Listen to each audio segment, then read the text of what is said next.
ଯେତେବେଳେ ଗୋଟେ କପଲ ଭାବୁଛନ୍ତି କି ତାଙ୍କର ଟ୍ରିଟମେଣ୍ଟର ରିକ୍ୱାରମେଣ୍ଟ ଅଛି, ମାନେ ସେମାନେ ଅବଭିୟସଲି କିଛି ଦିନ ଟ୍ରାଏ କରିଛନ୍ତି, ଫେଲ୍ ହେଇଛନ୍ତି ଆଉ ଟ୍ରିଟମେଣ୍ଟ ପାଇଁକି ଡକ୍ଟରଙ୍କ ପାଖକୁ ଆସିଛନ୍ତି, ସେତେବେଳେ ଆମେ କିଛି ସ୍ପେସିଫିକ୍ ଇଭାଲୁଏସନ୍ ବା ସ୍ପେସିଫିକ୍ ଟେଷ୍ଟ ଆଡ଼ଭାଇସ୍ କରୁ ଦୁଇ ଜଣ କପଲଙ୍କ ପାଇଁକି। ଚାଲନ୍ତୁ ଡିଟେଲ୍ସ ଜାଣିବା। ମୁଁ ଡକ୍ଟର ନିହାର ରଞ୍ଜନ ଭାଇ। ଯେତେବେଳେ ଇଭାଲୁଏସନ୍ କଥା ପଡ଼ିଛି ସେତେବେଳେ ଦୁଇ ଜଣଙ୍କର କଥା ପଡ଼ିଛି, मेल भी फीमेल भी साइमल्टेनियस इभालुएसन हवा दरकार। सांगे सांगे माने एमती नुह कि खाली फीमेल दाई तो फीमेल रो आग इभालुएसन कर दियो, जदि सब ठीक बाहला ताले मेल रो इभालुएसन हम सेमती करने को पड़े, दी जन एका बेले करने पड़े। तो स्पेसिफिकली जितेबाला फीमेल रो कथा पड़ी सेतेबाला तीन टा फैक्टर उपर आम कथा हो। गोटे होगला तार ओभारियन फैक्टर माने डिंबाणु बनवार कैपेसिटी केते अच्छे, गोटे है ट्यूबल फैक्टर माने से ट्यूब गुड़ाक पैटेंट अच्छे ना नहीं से डिंबाणु और शुक्राणुर मिलन पाई, आ तीन नंबर है एंडोमेट्रियम। एंडोमेट्रियम माने छुआ घर लाइनिंग यहाँ ठीक अच्छे ना नहीं। तो ये तीन टार इभालुएसन आमको स्टेप बाय स्टेप जावाक पड़े। गोटे है फास्ट अल्ट्रासाउंड। अल्ट्रासाउंड स्पेसिफिकली मुझे कही रखी से ट्रांसवाजिनल अल्ट्रासाउंड। तलपटू आम अल्ट्रासाउंड करके देखू, एब्डोमिनल अल्ट्रासाउंड रे हमको बहुत गुड़े इनफॉरमेशन मिले ना because of some technical issues. हमको ट्रांसवाजिनल स्कान रे ही प्रॉपर विजिबिलिटी मिले और आम प्रॉपर इनफॉरमेशन पाई पार। से आम देखू कौन ना ओभारी साइज केते अच्छे और केते गुड़े अंडा अच्छी जो मैंने ग्रो कर पोटेंशियल रखिंट ताको आम एंट्रल फॉलिकल्स को समस्ते जो मैंने भी आसी थे डाक्तर मान पाक से प्राय जानी थे एएफसी बहुत थर कथा हुए एएफसी आ तार गोटे अल्टरनेट ब्लड टेस्ट है सेटा कहते एएमएच और एएफसी दी जन जाक कम्प्लीमेंटरी जिनस कहते। एएफसी जमी अंडा बनवार कैपेसिटी विषय कहे, एएमएच भी सेमती। तो 2 नंबर जिनस आसला एवं ट्यूब्र टेस्ट। ट्यूब्र टेस्ट आमको अल्ट्रासाउंड रे ट्यूब बहुत ही क्लीयरली विजिबल हुए अनलेस से किसी पानी जमी ब्लड जमी। जदि पानी कि ब्लड जमी थो ट्यूब आमको विजिबल हम। जदि ट्यूब देखा जाऊँगी पानी जमी कि ब्लड जमी ताने से ट्यूब डैमेज अच्छी, तो तापाई आम बहुत किसी हेल्प कर। 3 नंबर जिनस जोटा छुआ घर भीतर लेयर से बहुत ही इंपोर्टेंट। जमती गोटे उर्वर माटी भितर आम गोटे गछ पोतिले से गछटा भलरे ग्रो करे, किंतु पहाड़िया माटी ग्रो मंजी पकेले से ग्रो करे। सेमिति जदि से लेयर एंडोमेट्रियम लेयर टा ठीक से न बनूची ताले सेठी प्रेगनेंसी सस्टेन कर परिबो नाही। तो हमको ये 3टा जिनस जो कन्फर्मेशन अल्ट्रासाउंड रू किसी किसी इनफॉरमेशन मिल जाए से आम किसी ब्लड टेस्ट पाई एडवाइस करूँ, जोटा कि बेसिकली थायराइड उपर आमर टिके फोकस थाए कि थायराइड एब्नॉर्मलिटी रे हमर अंडा बनवार प्रक्रियाटा सेटा टिके अफेक्टेड हुए। आ गोटे हार्मोन अच्छी प्रोलैक्टिन। थायराइड और प्रोलैक्टिन ये दुटा आम स्पेसिफिकली कहू। एएमएच टा जदि आम एएफसी जोटा जमी कहली अल्ट्रासाउंड रे जदि हमको एडिक्वेट इनफॉरमेशन न मिलला ताहले आम एएमएच कथा उठो। नेक्स्ट रे कथा पड़े कि हजबैंड रो सीमेन एनालिसिस। सीमेन एनालिसिस रो किसी गोटे पैरामीटर WHO फिक्स करी रखी कि लोअर लिमिट एतिक रु उपरुक हेले हाँ आम हैप्पी, किंतु से लोअर लिमिट माने 5th परसेंटाइल ता तळको आसले आम कंसर्न कि नहीं काउंट कम अच्छी, मोटिलिटी कम अच्छी या नॉर्मल फॉर्म स्पर्म कम अच्छी। तो सेतबेले हमको इवैल्यूएट करिया को पड़े कि कौन पाई कि हार्मोन पाई कि असुविधा अच्छी ना किसी आउ किसी डिजीज कंडीशन अच्छी, भेरिकोसिल अच्छी तापाई कि कौन असुविधा अच्छी, ओबेसिटी अच्छी तापाई कि असुविधा अच्छी कि सी किसी हैबिचुएटेड अच्छा माने अल्कोहल नौकरी, स्मोकिंग नौकरी कि आउ किसी ड्रग नौकरी। ड्रग इन द सेंस किए बॉडी बिल्डिंग पाई कि मेडिसिन नौ था तो तांकर भी स्पर्म क्वालिटी खराब हो, कि स्टीरोइड नौ अलग को काम में तो तांकर भी स्पर्म क्वालिटी अफेक्टेड हो पाए। किए गोटे केमोथेरापी नौ कैंसर तो तार भी अफेक्टेड हो पाए। तो ये सब जिनस को कोरिलेट कला परे आमे ताको प्लान बनो कि नेक्स्ट माटो आउ टिके स्पेसिफिक कले एएमएच तार माने हला एंटी मुलेरियन हार्मोन। सेटा गोटे स्पेसिफिक हार्मोन जोटा कि हमको इनफॉरमेशन दिए कि ओभारी भितरे अंडा बनवार कैपेसिटी केते अछि, ओभारी रे केते गुडे फॉलिकल बंची आ ओभारी रो अंडा बनवार कैपेसिटी अच्छी ना नहीं, और जदि अच्छी तो सेटा केते भलो क्वालिटी बन परिबो कि बन परिबोनी। किंतु आज डेट रे बहुत ही हाई एंड अल्ट्रासाउंड सांगे आम ए आंट्रल फॉलिकल काउंट जमी मुझे कहली अल्ट्रासाउंड में जापर कि अंडा बनवार कैपेसिटी केमती अच्छे तो एएमएच रोल धीरे धीरे धीरे धीरे कमी आसला किंतु टिपिकली यहाँ अंडा बनवार कैपेसिटी उपरे इनफॉरमेशन दिए। बहुत गुड़े लोक आसिक आड़ सजेस्ट करती कि आमको किसी आमर किसी हार्मोन इम्बालांस अच्छी कि आमको हार्मोन टेस्ट करने को पड़ो कि मु कही रखे आपण को आड़ू व्यस्त है कि ये टेस्ट करे पकेबी से टेस्ट देखी दिंतु मोर थायराइड प्रोब्लेम अच्छे कि मोर एफएसएच अधिक अच्छे कि एगुड़ाक सब निजे करवा किसी रिक्वायरमेंट नाही अनलेस अदरवाइज आपणकर डाक्तर आपन को एडवाइस करूँ डाक्तर जी भी कंसल्टेंट ये फर्टिलिटी कंसल्टेंट से माने फास्ट रे आगो स्टेप बाय स्टेप इवैल्यूएशन करते कि अल्ट्रासाउंड किसी एब्नॉर्मलिटी अच्छी तो नेक्स्ट आम एएमएच करवा कि आम थायराइड रो किसी एब्नॉर्मलिटी लगुच कि पीरियड इरेगुलर अच्छे तो आम थायराइड करवा कि किसी ब्रेस्ट डिस्चार्ज अच्छे निपल डिस्चार्ज अच्छे आम प्रोलैक्टिन करवा तो एमती आमको किसी किसी इंडिकेशंस आम फास्ट प्रोविजनली आग देखू कि कौन रिक्वायरमेंट अच्छी टेस्ट करने को कहले तो बहुत गुड़े टेस्ट अच्छे ता भितर मन करंतु thyroid prolactin FSH LH TSH estradiol एगुड़ाक सब जाकर रिक्वायरमेंट आमको सब बेले न था स्पेसिफिक कंडीशन रे आम को हार्मोन केबे केबे रिक्वायरमेंट पड़े किंतु टिपिकली जिते एज एडवांस हो जाए मन करंतु गोटे पेसेंट आसला 35 इयर्स इरेगुलर साइकल्स होची किंबा बहुत फ्रिक्वेंट साइकल्स होची 25 डेज रे 24 डेज रे गोटे थर पीरियड आस जाउची से केस रे आम क्लिनिकली सस्पेक्ट करू कि से पेसेंट रो एग रो माने अंडा बनवार कैपेसिटी ओवरियन रिजर्व जहाँ कहते हैं धीरे धीरे डिक्लाइन हो तो से केस रे हमको मे बी एफएसएच रो रिक्वायरमेंट पड़े एफएसएच आम देखो एस्ट्राडायल देखो आउ एएमएच देखो किंतु समस्त के सब यूनिवर्सल टेस्ट रिकमेंड करा हुए नहीं टू बी क्लियर। अल्ट्रासाउंड आम किसी इनफॉरमेशन पाइपर ओभारी विषय इनफॉरमेशन मिल पारे यूट्रस विषय इनफॉरमेशन मिल पारे एंडोमेट्रियल लाइनिंग रो इनफॉरमेशन मिल पारे जदि ट्यूब रो किसी पैथोलॉजी अच्छी ब्लड जमी या पानी जमी ताहले इनफॉरमेशन मिल किंतु टिपिकली जदि से किसी पानी जमीनी ब्लड जमीनी ताहले ट्यूब हमको विजिबल नुह तो आम ट्यूब टेस्ट करवा केमती ट्यूब टेस्ट पाई आमको ट्यूब भितर किसी पानी या किसी डाए भरिकी ताको आइदर एक्सरे करिया पड़े और अल्ट्रासाउंड रे देखा पड़े तार 2-3टा प्रकार टेस्ट अच्छे जो आम ट्यूब पैटर्न से जापर तो जोटा सब पॉपुलर जिनस से एचएसजी कौन ना हिस्टेरोसाल्पिंजोग्राफी हिस्टेरोसाल्पिंजोग्राफी माने कौन ना आम यूट्रस भितर किसी डाए पुश करूँ डाए माने सेटा कंट्रास्ट मीडिया सेटा यूट्रस भितर ट्रावर्स करके ट्यूब भितर को जाए और सही प्रोसेस रे ट्यूब फिल है बेलू आम एक्सरे नौ सो एक्सरे नेले एक्सरे रे हमको देखा जाए से ट्रैक माने यूट्रस भितर भी डाए अच्छी आउ ट्यूब भितर भी डाए अच्छे तो से आम जापर कि कौटी ब्लॉक नहीं तापर नेक्स्ट फेज रे आम देखू कि हाँ से डाए गुड़ाक ट्यूब भितर जाकि पेरिटोनियल कैविटी भितर माने पेट भितर स्पिल हो तो तार डॉक्यूमेंटेशन पे एचएसजी देखू किंतु टिपिकली एचएसजी गोटे पेनफुल प्रोसीजर एचएसजी रे जो डाई यूज करा हुए सेटा जे पेट भितर जो पेरिटोनियल लेयर अच्छे पेट भितर पेरिटोनियम ताकू इरिटेट करे तो पेन में भी 5-7 डेज या 2 वीक्स पर्यंत भी पेन रहे डल एकिंग पेन रहा लोअर एब्डोमिनल पेन रहा और इवन प्रोसीजर बेले भी सेटा टिके पेनफुल थाए तो तापाई के अल्टरनेटिव कौन ना गोटे अल्टरनेटिव अच्छे एसआईएस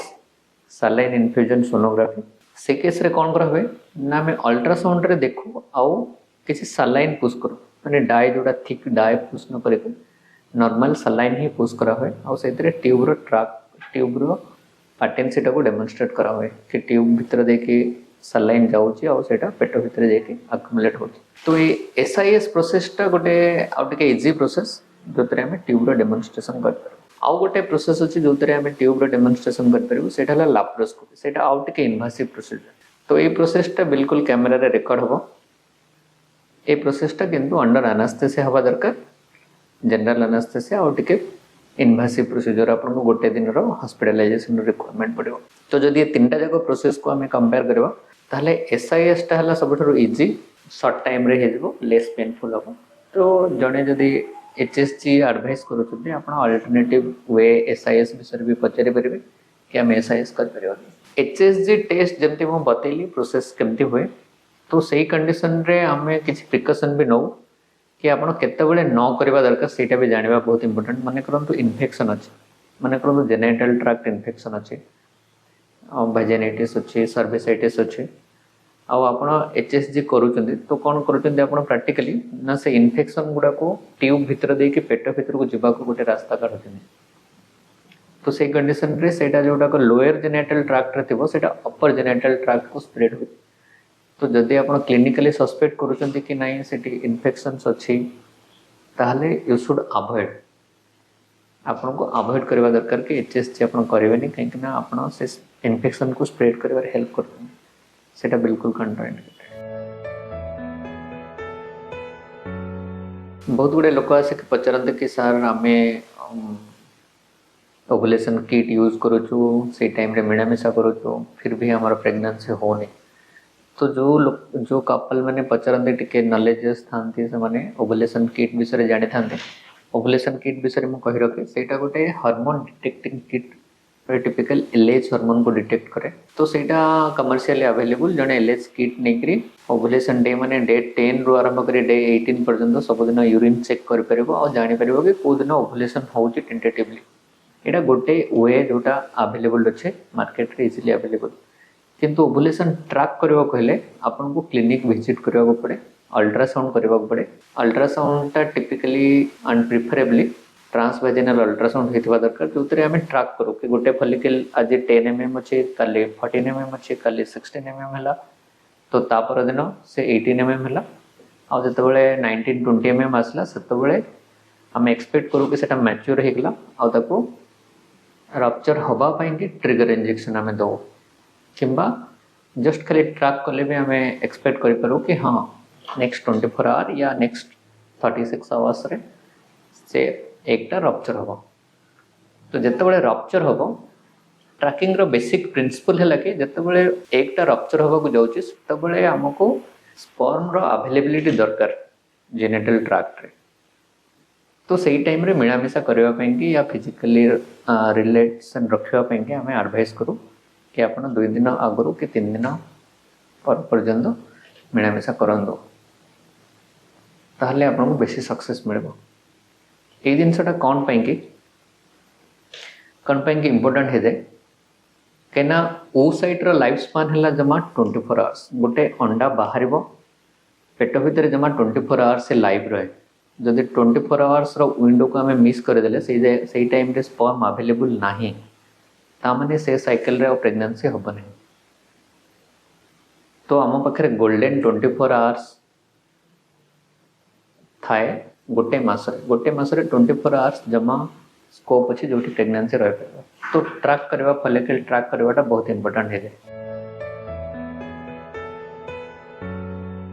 फर्टिलिटी असेसमेंट आमे बिफोर बाहागर पूर्वर करवा कथा ना करवा कथा नुह और जदि करवा कथा केतेबेले करवा कथा यूजुअली इट्स नॉट रेकमेंडेड या लोक मैंने जानते कि नहीं मोर फर्टिलिटी पोटेंशियल अच्छे न अच्छे जानापी तापर जाक मो मैरेज करी ए विषय के भावती किंतु मु कही रखी किसी टिपिकल माने प्रिफर्ड कंडीशन जोटी जोटी आपको निहाती करवा दरकार बिफोर मैरेज सेटा हला जितेबाला मन कर बहुत गुटे गर्ल आसते आम पाखक बहुत लेट एज रे आसते 20, 30 या 25 लाइक दैट कि से बिना मेडिकेशन रे केबे पीरियड आसेनी से जेबे मेडिसिन खाइबे से पीरियड आसपा जब मेडिसिन खाइबेनी से मास पर्यंत डिले हो जाए पीरियड्स आसेनी पीरियड से केस रे निहाती किसी ना किसी गोटे हार्मोनल इम्बालांस थाए ओभारी हो कि सेंट्रली जो ब्रेन रो जो हार्मोन बाहर जिते किसी पैटर्न रो डिफेक्ट थी जो कि पीरियड आसी पारुनी तो से अति कम देखा दरकार कि पाखे फर्टिलिटी पोटेंशियल अच्छी न अच्छी कि जिते जल्दी बाहाघर कले जिते जल्दी से प्रेगनेंसी प्लान करेंगे सेटा गोटे बेटर होप देव तो ये विषय से डिस्कसन करवा दरकार निजे कन्विन्स हवा दरकार और निज पार्टनर को कन्विन्स रखि दरकार so that family planning possible हम आउ गोटे कैटेगोरी लोक आसती जो मनकर छुआ बेले किसी गोटे सर्जरी होती पेटरे आउ से जानी थे हल्का जानी था हल्का मन रखी था कि छुआ घर या डिम्बकोश किसी गोटे सर्जरी होता गोटे सिस्ट होता कढ़ा होता कि गोटे ट्यूमर होता गोटे पट कढ़ा होता गोटे पट ऑपरेशन करके सार काढ़ी देते एमती किसी गोटे भेगली से कहते तो से विषय से प्रॉपर आइडिया नथिबो फिर भी से अति कम रे पचारिबा दरकार कि गोटे साइड एटलिस्ट ओवरी प्रिजर्व अच्छी कि नहीं जदि अच्छी से फंक्शनल अच्छी कि नहीं से फॉलिकल्स बनू कि ना बनूनी तो ये विषय अति कम रे जणेबा दरकार। थर्ड कैटेगरी केबे केबे यंग एज रे झील मानकर डायग्नोसिस हुए कि कैंसर सेटा ओवरी रे कैंसर होते पारे अलग कोठी भी कैंसर होते पारे किछि लिम्फोमा हो पारे ब्लड कैंसर हो पारे जो कि से केमोथेरापी नहीं से कंडीशन रे भी तंकर ओवरी बहुत ही अफेक्टेड होता है तो कैंसर मेडिकेशन हो या कैंसर पे लाइट पड़ी तो अलग को कैंसर पे भी होते पारे तो से कंडीशन रे फिर भी इवैल्यूएशन करवा निहाती जरूरी कि पाखे एत सब ट्रीटमेंट पर आउ थे बंची अंडा बनवार कैपेसिटी कि बंचनी जदि बंची ताहले से पार्टनर सहित से कथा को डिस्क्लोज करेंगे आग को बढ़े जदि किसी होप ना तो अल्टरनेटिव्स भी पचारिक रखिए डॉक्टर ठार कि या alternative possible. Same condition happens with male partner also I am not talking for girls only मो पुओ मान विषय भी सेया कहबी जदि केतबेले अंडकोश सर्जरी होतिबो केतबेले गोटे भाइरल इन्फेक्शन होतिबो मम्स माने जो गालुआ जदि छुआ बेले क्या गालुआ होतिबो सेतबेले टेस्टिस भी अफेक्टेड होतिबो मे बी धातु बाहर देबो शुक्राणु नथिबो सेमती भी कंडीशन थाए आउ केबे केबे कोठी गोटे कैंसर थिबो ता पे केमोथेरापी नहीं थे इवन टेस्टिस बहुत गुड़े पुरुष मैंने आसती से कहते कि अंडकोश भितर टेस्टिस नथिला सेटा पेट भितर थिला सर्जरी करके तलू कढ़ाई मे बी 5 वर्ष बयस मे बी 10 वर्ष बयस मे बी 15 वर्ष बयस से कंडीशन रे टेस्टिस फंक्शन डाउन जाए तो से कंडीशन रे भी आपको निहाती कहीकि रखा पड़ो इवालुएट करके रखा पड़ो कि आपणकर फर्टिलिटी पोटेंशियल कौन अच्छी एबे भी आपणकर शुक्राणु बाहरुची बाहरुनी तो ताको टेस्ट करके जानते एमती किसी लाज कर नहीं तार अल्टरनेटिव भी अवेलेबल अच्छे तार अल्टरनेट ट्रीटमेंट्स अवेलेबल अच्छे बहुत एडवांस है ART ट्रीटमेंट तो किसी ना किसी वे बाहर किंतु मिसअंडरस्टैंडिंग न हो आप आगुरी जदि से क्लीयर करेंगे पार्टनर सहित से क्या फिंगर पॉइंट करेंगे ना तो मु रेकमेंड करी जदि आप स्पेसिफिकली सस्पेक्ट करुँच कि ना ये सब स्टेप किए भी गति कर तो से निहाती कंसल्ट करूँ और प्रॉपर प्लानिंग संगे आगू को बढ़ातु प्रॉपर डिस्कशन करके आगू को बढ़ातु। विभिन्न रोगर कारण और निराकरण संपर्क में डाक्तरों ठारू जानिबा पई स्वास्थ्य plus Odia YouTube channel subscribe करंतु।